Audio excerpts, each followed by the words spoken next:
하나님의 말씀 고린도전서 3장입니다. 하나님 말씀 고린도전서 3장 18절 19절 함께 보겠습니다. 3장 18절 19절 두 절만 봅니다.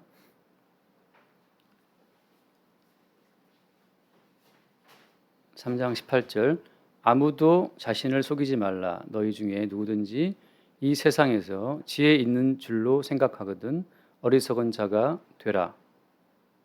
그리하여야 지혜로운 자가 되리라. 이 세상 지혜는 하나님께 어리석은 것이니 기록된 바 하나님은 지혜 있는 자들로 하여금 자기 꾀에 빠지게 하시리라 하였고, 또 주께서 지혜 있는 자들의 생각을 헛것으로 아신다 하셨느니라. 아멘. 여기까지 보겠습니다.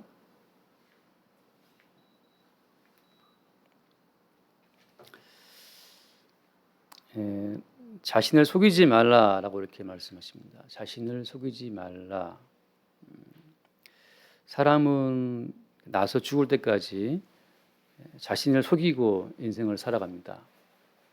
자신을 속인다라고 말할 때 뭘 속이느냐라고 말할 수 있겠지만, 사람은 자기가 왜 태어나서 왜 살아가는지 그 삶의 의미를 몰라요. 그 삶의 의미, 목적도 모르면서 아는 것처럼 계속해서 자기에게 어떤 의미를 부여하는 거죠. 난 이렇게 살아야 된다라고. 그리고 어떤 자기가 설정한 그 목표대로 살아가면서 스스로 보람을 느낍니다. 그러니까 왜 태어났는지를 모르면서 자기가 스스로 설정한 삶의 목적을 가지고서 그걸로 자기를 평가하고 살아가면서 만족하고 있기 때문에 그게 자기를 속이는 거라고 하는 거죠. 그럼 사도는 무슨 근거를 가지고서 속인다라고 말하냐 하면, 사도 입장에서는 어떻습니까? 사도 입장에서는 모든 세상 만물을 창조하신 그 창조주의 안목으로 모든 피조물의 존재의 의미를 파악한 자의 지금 고백이라고 하는 거죠. 사도의 입장은 하나님의 입장에서, 하나님의 관점에서 하나님께서 갖고 계신 그 안목으로 모든 창조 세계의 목적, 그 의미 자체를 지금 꿰뚫고 있다고 하는 겁니다. 어떻게?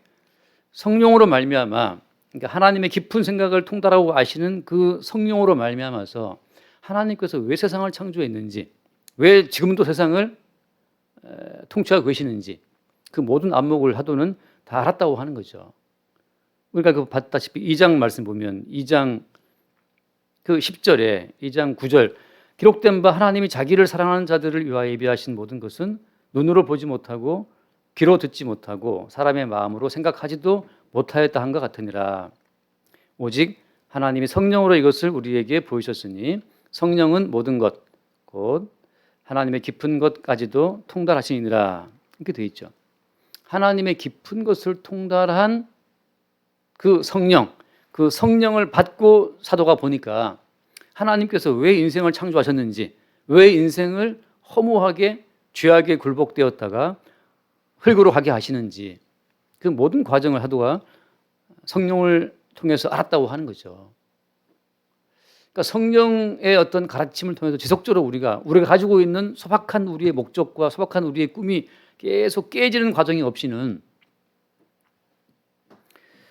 성령께서 알려주시는 하나님의 그 깊은 어떤 경륜의 목적을 우리가 모른다고 하는 거죠. 중요한 건 그겁니다. 우리 입장에서 하나님의 뜻을 내가 알겠습니다. 그렇게 알 수 있는 대상이 아니에요, 하나님이. 우리의 지혜로 하나님은 잡히지가 않습니다.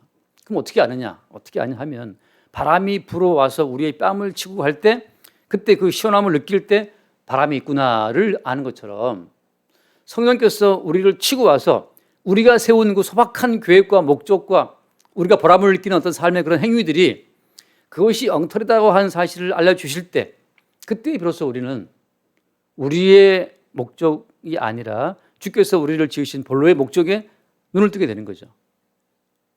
부정당하고 깨지는 것 없이 하나님의 세계는 드러나지 않습니다. 그러니까 내 세계를 가지고서 하나님의 세계까지 알아서 말이죠. 내 세계를 확장해서 하나님의 세계까지 넓혀가는 것, 그런 방식은 성경에서 말하는 방식이 아니에요. 어떻게 하는 겁니까? 하나님의 세계가 닥쳐와서 우리의 세계를 박살내면서 우리 세계 위에 하나님 세계를 딱 건설하는 방식, 그 방식이 하나님 나라가 임하는 방식이죠. 그래서 말씀하시기를 회개하라. 하나님 나라 가까이 왔다. 하나님 나라 가까이 올 때에는 회개를 전제한다는 거죠. 회개는 뭡니까? 회개라고 하는 것은 우리의 세계를 인정해 주는 게 아니에요. 그동안 네가 잘 살았다. 네가 잘 살았기 때문에 내가 너에게 나의 세계를 얹어주마. 1+1이다. 그런 차원이 아니고 네 세계는 원천적으로 잘못됐어. 아까 기도하 집사님처럼 우리가 왜 우리를 사랑합니까? 사람이 자기를 사랑하는 것은 타고난 본능이에요. 그래서 설명할 수 없어요. 내가 나를 사랑하고 내가 나를 지키고자 하는 그 생존 본능이라고 하는 것은 설명 불가의 본능입니다. 아무도 그걸 설명을 못해요. 성경은 뭐라고 말합니까? 성경은 날 때부터 죄인이라고 하는, 날 때부터 모친이 죄악 중에 나를 잉태하였음이라고 말할 때 그 날 때부터 원천적인 죄인이라고 하는 그 증거가 뭐냐 하면 자기 사랑이에요. 하나님께서는 하나님을 위해서 우리를 창조했으나 우리는 스스로 꾀를 내서 나를 위한 세계를 창조하고 나를 위해서 하나님을 우리를 끌고 들어오죠. 하나님마저 내 사랑의 어떤 시다발이 종이 돼야 한다는 거예요. 이 맹목적인 자기 사랑의 본능은 도대체 설명 불가합니다. 이 맹목적인 자기 사랑, 자기 보존의 본능이라고 하는 것이 바로 하나님 보시기에 다 파괴되어 마땅한 우리 인간의 실상이에요. 왜? 하나님을 위해서 창조된 피조물이 그 만드신 분의 의지와 반해서 자기만의 독립적인 세계를 만들고 그 세계를 위해 살아가니까 하나님 입장에서는 그러한 피조물의 세계를 존속시킬 이유가 없는 거죠. 만약에 자그마하게라도 자영업하시는 분이라도 자영업자라 하더라도 어떤 종업원을 고용했어요. 그 종업원을 내가 고용할 때는 왜 고용한 겁니까? 회사를 세워서 직원을 뽑을 때는 왜 뽑는 겁니까? 회사의 목적을 위해서 뽑는 거잖아요. 그 회사를 설립한 어떤 그 오너의 목적을 따라 회사원을 뽑는 거 아니에요?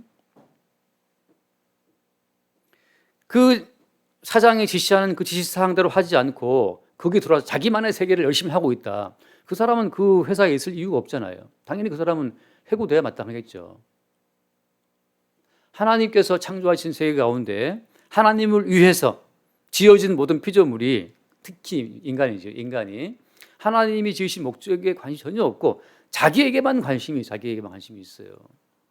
하나님 그런 피조물을 두실 이유가 없죠. 그래서 회개하라 말씀하시는 이유는 하나님 나라가 임재하는 그 앞에서 너희들의 모든 세계는 존속할 아무 어떤 명분이 없다고 하는 거죠. 자기만을 위해 살아가는 맹목적인 너희들의 세계는 하나님 나라 앞에서 파괴되어 마땅하다. 그게 하나님께서 다가오시는 하나의 방식입니다. 우리의 세계를 인정해서 그동안 네 참 수고 많았다. 내가 널 도와줄게. 네가 흘린 눈물 내가 다 기억한다. 그 사람의 눈물을 왜 흘립니까? 사람이 눈물을 흘리는 것은 자기 사랑 때문에, 자기 연민 때문에 우는 거죠. 자기 연민 때문에 우는 거예요. 아프리카에서 돈 3만 원이면, 아니 10,000원인가 그거면 아프리카 아이들 몇 끼를 먹는다면서요. 근데 우리가 거기 신경 씁니까? 아프리카 아이들이 영양실조 걸려서 배가 이렇게 불러갖고 죽든 말든 나는 내 맛있는 거 먹어야 되겠고 나는 내 뭡니까? 이 손톱 뭡니까? 여기 생겼어요. 성대 앞에도 하나, 저희 집 앞에도. 네일 아트 말이죠. 딱 보니까 제가 보니까 네일 아트 25,000원 이렇게 25,000원 써 있고 밑에 또 30,000원 써 있더라고. 그건 뭔지 모르겠어요. 페디큐어인지 뭔지 모르겠는데 아니 그 돈이면 아프리카 아이들 한 달을 산다면서요. 근데 우리는 어떻습니까? 거기에 신경 안 쓰죠. 그거 누가 신경 씁니까? 물론 신경 쓰는 분도 있죠. 하나님의 나라가 우리 가운데 임할 때에는 자기 연민에 빠져서 자기 사랑에 빠져서 자기를 가꾸고 자기를 먹이고 자기를 입히는 것 외에는 전혀 아무 관심이 없는 그냥 자기 사랑으로 똘똘 뭉쳐진 하나의 괴물이죠. 자기 사랑으로 똘똘 뭉쳐진 그 괴물이 하나님을 위해서 뭔가를 한다? 상상할 수 없는 일입니다. 하나님을 위해서 뭔가 한다라고 말할 때 이미 그 사람은 자기 사랑의 어떤 동기를 가지고 움직이는 거죠. 예배를 나온다, 헌금을 한다, 구제한다, 봉사한다. 그 모든 것 속에 자기 사랑의 어떤 동기를 가지고 움직이는 그 숨겨진 동기를 하나님께서는 추적해서 그것을 기어이 박살을 내시는 거죠. 그럼 나오는 고백은 뭡니까? 하나님 보시기에 나는 죽음 마땅하다고. 왜? 감춰진 동기가 드러났기 때문에. 그래서 하나님께서 우리 인간 세계에 찾아오실 때에는 어떤 모습으로서 오신 거예요? 하나님께서 인간 세계에 오실 때에는 어떻게 왔냐 하면 이렇게 말씀해. 하나님 예수님께서 말씀하시기를 회개하라 하나님 나라 가까이 왔다고 말씀하시거든요. The kingdom of heaven is near. 가까이 왔다고 말씀하시는데 가까이 온 하나님 나라의 꼬라지를 보니까 어떤 모습이에요? 하나님 나라라고 하면 거창할 줄 알았더니 예수님께서 오셨는데 그 예수님이 침뱉음을 당하고 막 뺨을 쳐 얻어맞고 말이죠. 채찍이 얻어맞고 하나님 나라가 왔다고 막 당당히 말씀하시고 내가 바로 왕이다 말씀하신 I am the king 그랬는데 그 왕으로 오신 예수님의 그 몰골이 참 말이 아닌 거예요. 저 양반이 과연 하나님 나라를 가지고 오신 그 나라의 왕이 맞기는 맞는 거야? 아무도 그 예수님의 그 겉모습을 보고 하나님 나라의 어떤 그 위대함을 간파할 수가 없어요. 자, 하나님 나라가 다가오는 표면은 하나님 나라의 표면이라고 하는 것은 십자가의 사건입니다. 우리가 사람을 대할 때는 일단은 뭐 겉모습 보고 서로를 대하잖아요. 겉모습을 보고 대하고 우리가 그 사람의 진면목을 이제 사귀어봐야 안다는 말이 있는 것처럼 하나님 나라가 다가올 때에는 십자가라고 하는 십자가 사건이라는 그 외양을 가지고 다가와요. 무슨 말인가 하면 자기 사랑에 뭉친 우리 모든 인간들은 하나님 나라를 치열하게 거부합니다. 거부해요. 하나님 보시기 인간의 어떤 실상이라고 하는 것은 십자가에 못 박혀서 6시간 동안 피 흘리고 헐떡대다가 죽은 그 예수 그리스도의 그 모습이 바로 너희들이 받아 마땅한 너희들의 실상이다. 그걸 하나님께서는 선언하시는 겁니다. 하나님 복 주시옵소서, 하나님 은혜 주시옵소서, 하나님 좀 잘 살게 해주시고 병 낫게 해주시고 나 괴로워요 좀 살게 해주세요. 하나님 답변은 그거죠. 너 살고 싶냐? 너 복 받고 싶냐? 너 병 낫고 싶으냐? 언감생심 과연 그걸 바랐느냐? 너희를 향한 나의 계획을 분명히 봐라 말이죠. 너희를 향한 나의 입장을 보라. 그 입장은 뭐냐? 십자가에 죽으신 예수 그리스도의 그 모습이 인간 세상을 향하신 하나님의 변함없는 입장이에요. 이렇게 너희들은 침뱉음을 당하고 뺨을 얻어맞고 가시멜레관을 쓰고 채찍이 얻어맞고 벌거 벗기운 채 못 박혀서 한 모금 물이 아이시오 헐떡대다가 목마르다 외치다가 그래 마지막에 그냥 죽어야 되는 그 모습이 내가 너희들을 향한 나의 입장이다. 그 십자가를 향하신 하나님의 분명한 입장을 받아들이는 사람, 그 사람만이 비로소 자기 사랑에 빠져있는 나라고 하는 존재가 하나님의 심판을 받고 죽어 마땅하다는 사실을 그때 수용할 수 있어요. 우리는 살고 싶어요. 괴로워요. 힘들어요. 눈물 납니다. 나 좀 편하게 해주세요. 하나님 입장은 단호하죠. 내 입장은 분명하다. 내 십자가에 죽은 내 아들을 봐라. 십자가에 못 박혀 죽은 내 아들 저 고통의 십자가가 너희를 향한 내 입장이다. 그거예요. 그러니까 우리는 십자가를 통해서 우리의 진실을 봐야죠. 우리 실상을 봐야 한다는 겁니다.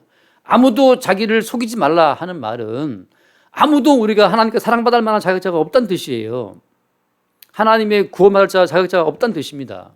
하나님 앞에 뭐 나갈 수 있는 그런 근거라고 하는 것은 일체 조금도 없다는 그 사실을 주님 십자가를 가지고 말씀하시는 거예요. 근데 우리는 자기를 속이죠. 나는 사랑받아 마땅해. 이렇게 내가 착하고 선하고 의롭고 이렇게 내가 주님을 섬기는데 나는 하나님 앞에 복받아 마땅해. 마땅한 복이라고 하는 것은 없어요. 일단은 그 십자가라고 하는 그 십자가에 죽으신 예수 그분의 모습이 하나님 나라의 표면이라고 하는 것 일단은 그렇게 우리를 치고 들어오는 겁니다. 우리에게 있는 모든 정당함의 근거를 다 말살시켜 버린 그 다음에 그럼 도대체 내가 지금 살아있는 근거는 어디에 있는 겁니까? 지금 내가 살아있고 지금 내가 걷고 뛰고 있는 근거는 어디에 있느냐 말이죠. 세례 요한이 옥에서 제자를 보내서 예수님께 질문합니다. 당신이 오실 그분이 맞습니까? 그게 세례 요한의 질문이었죠. 왜? 세례 요한은 감옥에 수감되어서 지금 언제 목이 날아갈지 모르는 상황이니까. 진짜 오실 그분이라면 당신을 위해 내가 이렇게 감옥에 수감되어 지금 목이 날아가게 생겼는데 그것도 정말 더러운 누명도 아닌 그 참 어린 아이, 여자아이의 춤값으로 목이 날아가게 생겼기 때문에 그렇게 비참한 인생이 어디 있습니까? 명분일시 죽어야지. 독립운동을 하든지 말지 뭐 명분일시 죽어야지. 평상시에 했던 쓴소리 때문에 그 생일날 어린 딸의 그 춤값 한 번으로 지금 선지자의 목이 날아가게 생긴 그 비참한 상황 속에서 세례요한이 질문하죠. 오실 그이가 당신이 맞습니까? 맞다면 도대체 나는 왜 이렇게 비참한 상황에 있어야 되는 거냐? 이 밤이 새면 나는 목이 날아간단 말이죠. 쟁반에 당겨서 그 머리가. 예수님 답변합니다. 가서 전하라. 안진뱅이가 걷고 소경이 본단 말이죠. 병자가 나음을 입는다. 그 말을 전하라는 거죠. 그게 무슨 이야기입니까? 오늘 내가 걷고 있다. 이것은 우리에게 걸을 만한 어떤 우리에게 의로움이 있거나 걸을 만한 가치가 있어서 걷는 게 아니라는 거죠. 너희들의 본질은 다 안진뱅이에요. 다 소경이 되어도 할 말이 없다는 거죠. 뭐 지선아 이지선 그 화상 입으신 분 있잖아요. 화상을 입어서 그냥 허벅지에 뭐 허벅지인가 어디 살을 떼어서 붙인 거 아니에요, 얼굴에. 그 허벅지에 그 다리 털이 막 휘날리는 걸 느끼면서 그렇게 해도 그분이 살아가는데 저는 그걸 보고 생각을 해요. 저렇게 화상을 입어서 피부가 없어서 다리살을 떼어서 다 붙여서 다리 털이 여기에 날려도 그렇게 인생을 살아도 할 말이 없는 게 마땅히 항변할 근거가 없는 것이 인생이라는 거죠. 왜? 십자가에 죽으신 예수님의 그 비참함이 우리의 실상이고 우리를 바라보신 하나님의 입장이기 때문에 그 십자가의 자리에서부터 우리가 우리의 처지를 우리의 실상을 파악을 해야 된다는 겁니다. 십자가의 그 저주의 자리에서 벗어나서 나를 보는 그 순간 우리는 자기를 속이는 자가 되는 거예요. 자기를 속이게 되면 어떤 일이 벌어집니까? 뭘 좀 하면 한 것에 대한 반대급부를 요구하게 되고 뭐가 좀 안 되면 내가 왜 이런 대우를 받아야 되나? 자기 인생을 괜히 슬퍼하는 거예요. 자기 인생을 슬퍼하고 괴로워하는 이들은 보통 보면 항상 자기 자신의 기대치가 높습니다. 언젠가 제가 한번 제가 밴드에 올렸던 시처럼 추운 겨울에 새들이 나무에 앉아 있다가 얼어서 그냥 뚝뚝 떨어져 죽어버려요. 너무 추운 겨울날. 근데 그 추운 겨울에 새들이 웅크리고 이렇게 나무에 앉아 있다가 동사해서 툭 떨어져주는 그 순간에도 새들은 자기의 인생이 아니라 새들은 자기의 조생을 새조자니 자기들의 그 조생을 아무도 슬퍼하거나 괴로워하지 않는다는 거죠. 그런 의식이 없다는 거예요. 오직 인간만이 입이 튀어나와서 왜 우째 나에게 이런 일이 하고 why me 영어 잘 못하면서 맨날 why me 왜 나에게 이런 일을 주님이 왜 나만 괴롭습니까? 왜 나만 이렇게 힘듭니까? 너만 힘든 게 아니야. 하나님은 누구를 지금 기준 세워놨다고요?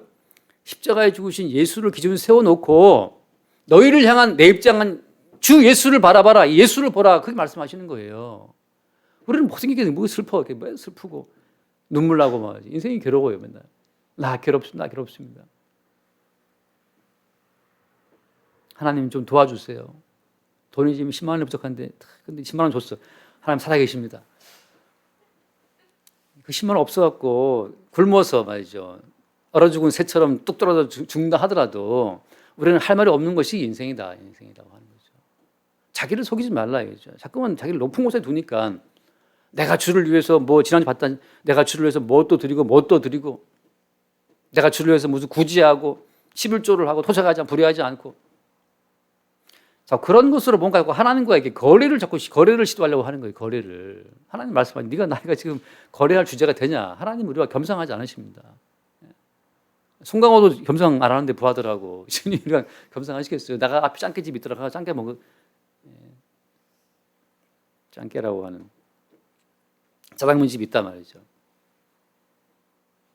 지금 우리가 걷고 있다. 지금 우리가 보고 있다. 이것은 당연한 우리의 권리, 지금 내가 건강하게 움직이고 당연한 우리의 어떤 권리라든지 내가 비타민 챙겨 먹고 뭘 챙겨 먹어서가 아니라는 거죠. 십자가에 우리 대신 하나님의 모든 저주를 그냥 덮어쓰고 죽으신 예수님 덕분에 예수의 은총으로 내가 오늘 보고 오늘 걷고 오늘 내가 주 앞에 나와서 뭔가를 이렇게 할 수 있다는 거예요. 뭔가를 이렇게 꾸미고 할 수 있다는 자체가 이게 얼마나 놀라운 기적입니까? 그래서 손가락 하나 움직여서 뭐 하나 작동하는 거, 우리 정세현 자매가 나와서 뭐 이게 장비를 뭐 꽂고 만지는 거, 참 이게요. 열 손가락이 열 손가락에 지금 붙어있다는 자체가 이게 얼마나 놀라운 은혜인지 여러분 왜냐하면 이게 나라가도 사실 우리를 할 말이 없거든요. 나라가도. 예전교회 전사님처럼 탈수기 고치다가 돌아가는 바람에 손가락 여기가 나가버렸어요. 잘라졌어요. 군대 안 갔어요. 장교애들은 방아산길 손가락이 잘라졌으니까 군대 안 가죠. 탈수기 고치다가 그 돌아가는 모터의 소리 나가는 그 순간 앞이 안 보였대요. 앞이 안 보이는 거죠. 이거 나갔는데 앞이 안 보여요. 그래서 이제 남들 끌고 병원을 갔는데 가서 한 말이 선생님 저 앞이 안 보여요. 앞이 안 보여요. 손이 문제가 아니고 앞이 안 보이는 거예요. 의사가 말하기를 쇼크라서 그런 거니까 조금만 있으면 보일 거다. 너무 놀라지 말라. 손은 보강하지 못했어요. 결국은. 지금 우리가 보고 있다? 원래 우리는 볼 만한 권리가 없어요. 하나님의 입장은 너희들은 다 소경되어도 마땅하고 너희들은 다 손가락 하나 아니고 이렇게 다 잘라도 마땅하고 마땅하다는 거예요. 그 저주가. 뭘 봐서 아느냐. 십자가의 예수를 보고 알라 좀. 십자가의 예수를 보고 제발 좀 너희들 주제를 좀 파악하라 라고 하는 것이 지금 사도 바울의 지금 뭐라 할까요? 간절한 외침이죠. 고린도 교회가 나는 바울에게 속했다. 나는 아볼로에게 속했다. 그렇게 사실은 다 들려이고 있는 거예요. 하나님 말씀하시기 너희들에게 바울을 보내준 그분, 아볼로를 보내준 그분, 베드로를 베드로 되게 하신 그분, 왜 그분을 주목하지 못하고 마치 마땅히 너희들은 아볼로가 있어야 하고 바울이 있어야 하고 뭐 그런 좋은 설교를 들을 수 있어야 되고 그 좋은 말씀 공부를 배울 수 있어야 되고 뭐 그렇게 생각하냐 말이죠. 바울이 말하죠. 야 나는 심었고 아볼로는 물을 줬을 뿐이지만 자라게 하시는 분은 하나님밖에 없어. 우리가 무슨 물을 받고 씨를 받을 만한 주제가 되냐 말이죠. 자기를 좀 속이지 말아라. 너희들의 실상은 어디서 파악될 수 있다? 십자가 앞에서만 너희들의 진실은 파악된다 말이죠.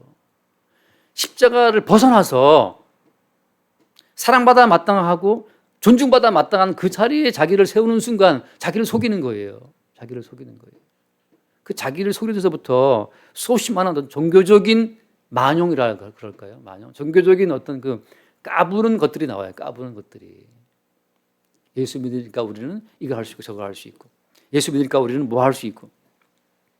그게 다 지금 종교적인 만용입니다. 오만 교만이죠. 겸손은 뭐냐? 겸손은 하나님 앞에 우리가 죽어 마땅한 자라고 하는 사실. 그것을 누가 보였습니까?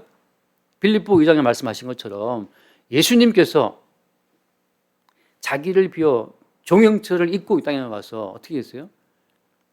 죽기까지.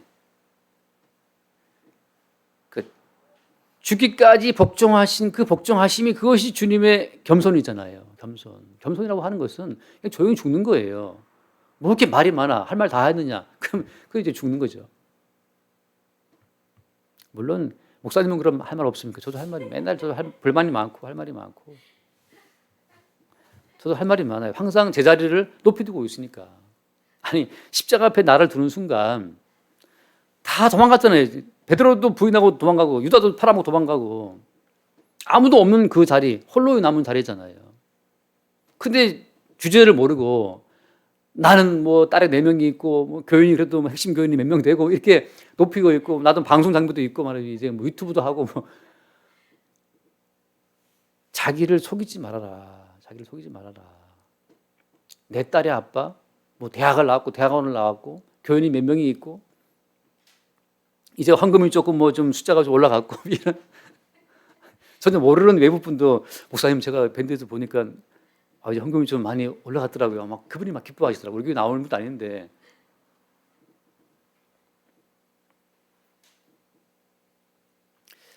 자기를 속이지 말아라. 자기를 속이지 맙시다. 참된 죄는 십자가의 죄예요. 십자가의 죄. 십자가의 죄라고 하는 것은 십자가 앞에서만 모든 사물의 본질을 꿰뚫어 본다는 겁니다. 인간의 인생이 왜 괴로운 거예요? 뭐 이럴까 싶어 두려운 거거든요. 사람은 없으면 불평하고 있으면 불안해합니다. 없으면 그것이 불만스러우면 불평하다가 막상 줘보세요. 주면 또 이제 불안해. 저도 헌금이 좀 들어오니까 또 약간 불안한 마음이 있는 게 이게 또 다음 달에 만약에 헌금 안 들어오면 어떻게 되는 거지? 이런 또 약간의 불안감이 있잖아요. 없으면 또 없다고 불만이 됐다가 주면 또 이게 또 불안스러워 또. 그걸 유지를 될까 이런 있지 않습니까? 주제 파악도 못하고.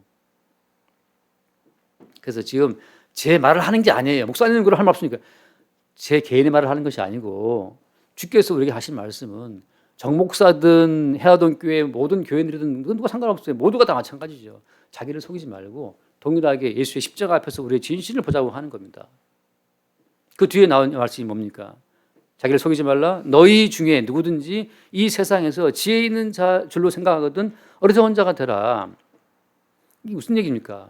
이 세상의 지혜라고 하는 것은 소유를 가지고 그 사람의 가치를 평가하게 되어 있어요. 이 세상에서는 많이 소유한 사람일수록 그게 지혜로운 사람입니다. 돈 버는 경쟁에서 돈 많이 번 사람이 지혜로운 사람이죠. 학문하는 공부하는 경쟁에서 공부 잘하는 사람이 지혜로운 사람이에요. 대학 가는 경쟁에서 우리나라에서는 뭐 최고대학 서울대학입니까? 서울대학 가는 사람이 지혜로운 사람이죠. 전쟁 붙으면 이기는 나라가 지혜로운 나라죠. 세상에서는 뭐든지 가지고 있는 것 소유를 가지고 그 사람 존재의 가치를 평가하게 되어 있지만 천국에서는 하나님 나라에서는 그렇지 않다는 거죠. 하나님 나라에서는. 왜냐하면 하나님 나라에서는 어떠한 소유도 그 나라는 필요가 없어요. 필요가. 우리가 지난주에 말씀처럼 그 터는 예수님인데 그 터 위에 세우기를 조심하라. 다 불로 시험할 건데 나무나 풀이나 짚은 다 태워버린단 말이죠. 하나님 나라에서는 우리가 행한 모든 행함들이 아무런 의미와 가치가 없습니다. 가치가 없어요. 그럼 뭐가 가치가 있습니까? 성전에서 1년에 한 번씩 대제사장이 희생제물의 피를 가지고 지성소에 들어가거든요. 지성소에 들어갈 때는 희생제물의 정결한 피 말고 아무것도 쓸모없어요. 쓸모없어요. 어린 양 예수 그리스도의 피를 가지고서 하나님께서는 모든 천국을 새롭게 건설하십니다. 그래서 이 세상 나라, 이 세상의 삶에 필요한 지혜의 경쟁을 가지고 하나님 나라의 지혜를 생각하지 말라는 거죠. 고작해서 이 땅의 모든 지혜라고 하는 것은 이 세상에서만 한시적으로 유용할 뿐이에요. 유용할 뿐이다. 우리 뭐 그런 얘기, 유명한 얘기 있지 않습니까? 뭐 논어에 나온 얘기라 그러는데 정확한 출처는 잘 모르겠어요, 사실은.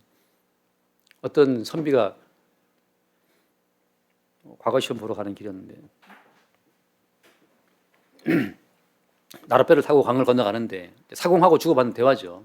그래서 이 선주가 이제 기분 좋으니까 뱃바람 시원하니까 말이죠.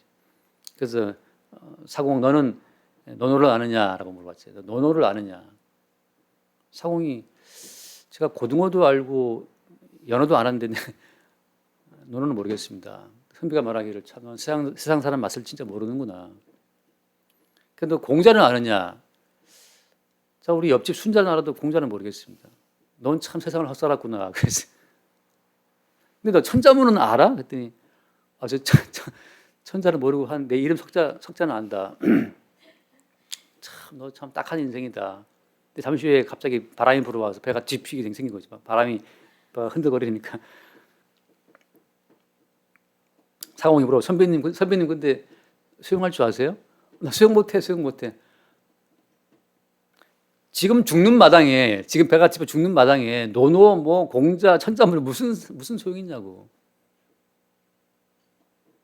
세상의 지혜라고 하는 것은 절대 우리에게 구원을 주지 못한다는 점에서 한계가 있는 겁니다. 세상의 지혜라고 하는 것은 절대 영생을 주지 못한다는 점에서 생명이 안 되고 구원이 안 되는 그 세상의 지혜를 붙잡고 우리가 경쟁을 하고 있는 거예요. 이건희 전 회장, 돌아가신 그 전 회장님의 그 어마어마한 그 재산이 그 아들이 감옥 들어간 것을 막아주지는 못해요. 어리석은 거 아닙니까? 그 많은 돈을 가지고 또 본인의 병을 치료하지 못하고 본인에게 생명을 줄 수 없어. 어리석은 거 아니에요? 가끔 신문에 올라옵니다. 뭐 전 무슨 국회의원. 그 어떤 권력자의 모습이 그 사람의 생명을 붙잡아 주지를 못해요. 이 세상의 지혜라고 하는 것은 전부 다 우리를 속이는 겁니다. 그래서 생명을 줄 수 없는 것인데 생명을 주는 것이냐 우리를 속이는 그 모든 것이 세상의 지혜죠. 그리고 끝없이 우리는 그 지혜에 속아서 내가 논어를 떼면 나 이제 유식한 사람, 내가 공자를 떼면 유식한 사람, 천자문을 알면 나 유식한 사람, 잘 살겠지. 천만의 말씀이죠. 그런 것으로 자기를 속이지 말아라. 이 세상의 모든 지혜 있는 이 세상의 기준에서 제시하는 그 지혜로운 것 자체는 우리에게 아무런 쓸모가 없어요. 그 자체가 구원과 죄사함과 영생에 아무 쓸데없다는 사실을 아는 그것이 그게 지혜로운 자라고 하는 거죠. 지혜로운 자. 그 지혜의 바탕 위에서 우리가 돈도 벌고 공부도 하고 하는 겁니다. 공부도 뭐 가끔 TV에 나오잖아요. 공부가 제일 쉬웠어요 그러잖아요. 그래서 그런 공부하는 거죠. 근데 공부가 정말 안 되는, 정말 공부하라면 정말 내 목을 매겠다 이런 것도 있단 말이죠. 그럼 공부하면 안 돼. 그 사람 하고 싶은 거 해야지. 그렇게 할지라도 어떻습니까? 그 사람에게 밥 먹고 사는 목숨줄을 이어주시는 분은 주님의 은혜고, 그 사람에게 영생을 주시는 분도 주님의 은혜라고 하는 거죠. 어떤 무슨 뭐 잠깐 제가 유튜브를 잠깐 보니까 어떤 아이돌 무슨 여자 가수 나왔는데, 그 어릴 때 말이죠. 하도 학원을 다녀가지고 뭐 피아노 학원, 플루트 학원, 영어 학원, 수학 학원 다녀가지고 아주 코피가 났대요. 그 초등학생 아이가. 그래서 그 엄마가 말하기를, 야야 너 왜 이렇게 열심히 하냐, 학원 좀 쉬어라. 그때는 그 여자애가 아이돌 뭐 무슨 아이온이라는 아이돌이 있네. 정확하게 모르겠어요. 근데 그 아이가, 아이고 엄마 나는 이 재밌어, 더 하고 싶어. 그렇게 공부를 했다는 거예요. 근데 그리고 지금 아이돌 노래 부르고 있어요. 공부했는지 모르겠어요. 그렇게 또 하는 사람들은 하는 거죠. 근데 그렇게 할 수 있는 그 어떤 힘 자체도 어떻습니까? 원천에 주의 은혜가 있다는 걸 모르면 그 많은 지혜가 그에게 마침내 생명이 못 된다고 하는 거죠. 그 뒤에 말씀 보세요. 19절 말씀이에요. 이 세상 지혜는 하나님께 어리석은 것이니 기록된 바 하나님은 지혜 있는 자들에 하여금 자기 꾀에 빠지게 하시는 이라 하였고, 또 주께서 지혜 있는 자들의 생각을 헛것으로 하신다 하셨느니라. 하나님께서는 지혜 있는 자들로 하여금 그들의 꾀에 빠지게 하시는 분입니다. 이게 무슨 말입니까? 구원받지 못할 자들은 구원받으면 안 되죠. 하나님 언약 가운데에서 야곱은 사랑하기로 에서는 미워하기로 라고 말할 때에는 마침내 하나님께서는 구원받지 못할 자들은 구원받지 못하도록 그들의 지혜가 그들의 올무가 되는 꾀에 빠지게 하시는 겁니다.